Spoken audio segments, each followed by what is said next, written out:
വീട് പോയ സ്ഥലങ്ങളുണ്ട്, ഇനി പോവാതിരിക്കാനുള്ള പോകാൻ നിൽക്കുന്ന വീടുകളുണ്ട്. അപ്പൊ ഇതിനെല്ലാത്തിനും ഒരു ശാശ്വത പരിഹാരം വേണം. ഇപ്പൊ വന്ന് സംസാരിച്ചിട്ട് പോകുന്ന ഒരാളെ അല്ല പറയുന്നത്, ഒരു വ്യക്തിനെ അല്ല പറയുന്നത്, എല്ലാ പാർട്ടിക്കാരും. അതായത് 3 സ്ഥാനാർത്ഥി അല്ലെങ്കിൽ 4 സ്ഥാനാർത്ഥി ആയിക്കോട്ടെ, ഈ 4 പേരും പറഞ്ഞിട്ട് അങ്ങ് പോകും. അതിന്റെ ഇടയിൽ കൂടെ നൈസിന് വോട്ടും ചോദിക്കും. കാര്യമെല്ലാം ഒരുമിച്ച് അങ്ങ് നടന്നു. പക്ഷെ ഈ പറഞ്ഞിട്ട് ഈ ജനങ്ങളെല്ലാം ഇവിടെ മണ്ടറായിക്കൊണ്ടിരിക്കത്തേ ഉള്ളൂ. ഇത് ഇന്നോ ഇന്നലെയോ നടന്ന സംഭവമല്ല. ഇത് ഈ കടൽ പോയി ഈ നിൽക്കുന്നത് കൂടാതെ 3 വരെ വീടുണ്ടായിരുന്ന സ്ഥലമാണ്. ഇവിടുന്ന് നല്ല കയ്യൂക്കുള്ളവർക്ക് 6 അടിച്ചാൽ പോകാത്തതായിരുന്നു. ഇവിടുന്ന് ഒരു കളിക്കാരൻ, നല്ലൊരു കളിക്കാരൻ അടിച്ചാൽ പോകത്തില്ല കടലിൽ. ആ കടൽ അത്രയും കയറി നിൽക്കുക. എന്നിട്ട് ഇതുവരെ ഇവിടെ പ്രതികരിക്കാനൊന്നും ആരും ഉണ്ടായിട്ടില്ല.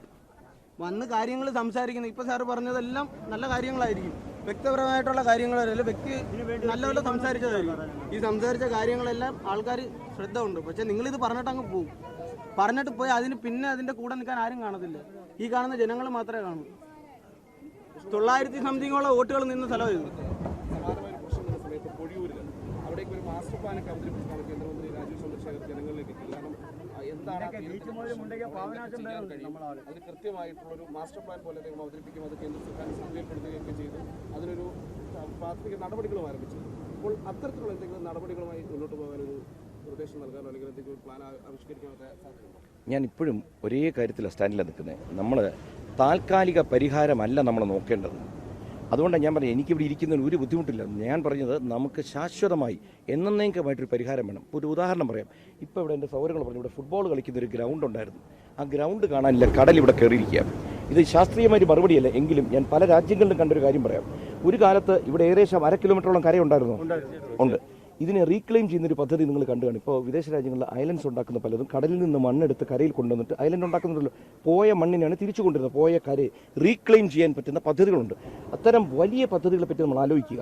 തുടർന്ന് നടപടി ഉണ്ടാവാതിരിക്കുക. കാരണം പ്രകൃതിയെ നമുക്ക് തോപ്പിക്കാൻ പറ്റില്ല. പ്രകൃതിയുടെ കൂടെ പോയാലേ പറ്റത്തുള്ളൂ. ആദ്യം നമ്മൾ മനസ്സിലാക്കണം, മനുഷ്യരെപ്പോഴും പ്രകൃതിയെ തോപ്പിച്ചിട്ട് പോകാൻ ഒരിക്കലും ചിന്തിക്കാൻ പറ്റില്ല. പ്രകൃതി ഒരു ചെറിയ കൊട്ട് തന്നാൽ തീരാവുന്ന നമ്മൾ അത്ര ശക്തമാണ്. പ്രകൃതിയുടെ ഒരു ഭാഗം മാത്രമാണ് നമ്മൾ. അതുകൊണ്ട് വീണ്ടും വീണ്ടും പറയുന്നത് ശാശ്വത പരിഹാരത്തിന് ഒരു ദിവസം കൊണ്ട് നടപടി ഉണ്ടാവില്ല. ഞാനിവിടെ ഇരിക്കാം, ഒരു ബുദ്ധിമുട്ടില്ല. പക്ഷേ നിങ്ങൾ വ്യക്തമായിട്ട് എന്തൊക്കെയാണ് ആവശ്യങ്ങൾ എന്ന് പറയണം. ഇപ്പോൾ വീട് വെക്കുന്ന പദ്ധതി പറഞ്ഞു. വീട് നമ്മൾ ഇവിടെ വീണ്ടും കെട്ടിവെച്ചാൽ ഈ വീട് നിൽക്കുമോ? ഇപ്പം നമ്മൾ വീട് ഇവിടെ കെട്ടിവെക്കണമെന്നല്ല പറയുന്നത്.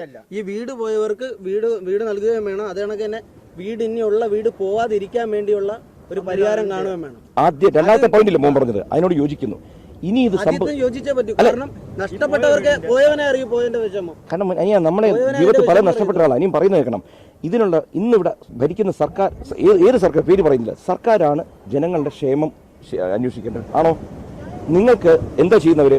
തിരുവനന്തപുരത്തുള്ള ഇവിടെ ഏതെങ്കിലും ഗോഡൌൺ ഏതെങ്കിലും സ്കൂളിൽ കൊണ്ടിടും, കുറച്ച് ഭക്ഷണം തരും. അതാണോ നിങ്ങൾക്ക് വേണ്ടത്? അതല്ല വേണ്ടത്. ഇത് തന്നെ ഞാൻ പറഞ്ഞുകൊണ്ടിരിക്കുന്നത്. കാരണം നമുക്ക് വേണ്ടത്, ഞാൻ നേരത്തെ പറഞ്ഞത് വീണ്ടും ആവർത്തിക്കുന്നു, നമ്മൾ ഒരു മാസ്റ്റർ പ്ലാൻ ഉണ്ടാക്കണം. 2050 ഈ തീരം എങ്ങനെ ഇരിക്കണം അത് കണ്ടുവേണം ചെയ്യാൻ. അത് ഇന്ന് തുടങ്ങാവുന്നേ ഉള്ളൂ. അത് നാളത്തേക്കാക്കണ്ട, ഇന്ന് തുടങ്ങണം. ഒരിക്കലും നാളെ ഒന്നുമില്ല. നാളെ ഇതിനൊരു പരിഹാരം ഇല്ലെങ്കിൽ 2050 ഇവിടെ ജനങ്ങളില്ല. 2026 ഇവിടെ ജനങ്ങൾ. ഇനി അതിനൊരു വഴി നമുക്ക് ഇന്ന് കണ്ടെത്തുന്ന വെച്ചാൽ ചാടിക്കേറിയല്ല. അതായത് പലർക്കും ഇതിനകത്ത് പല താല്പര്യങ്ങൾ വരും. എല്ലാവരുടെയും താല്പര്യങ്ങൾ ഒരിടത്ത് എത്തിക്കണം. പരമാവധി എല്ലാവരും ഒരുമിച്ച് കൊണ്ടുവരാൻ പറ്റില്ല.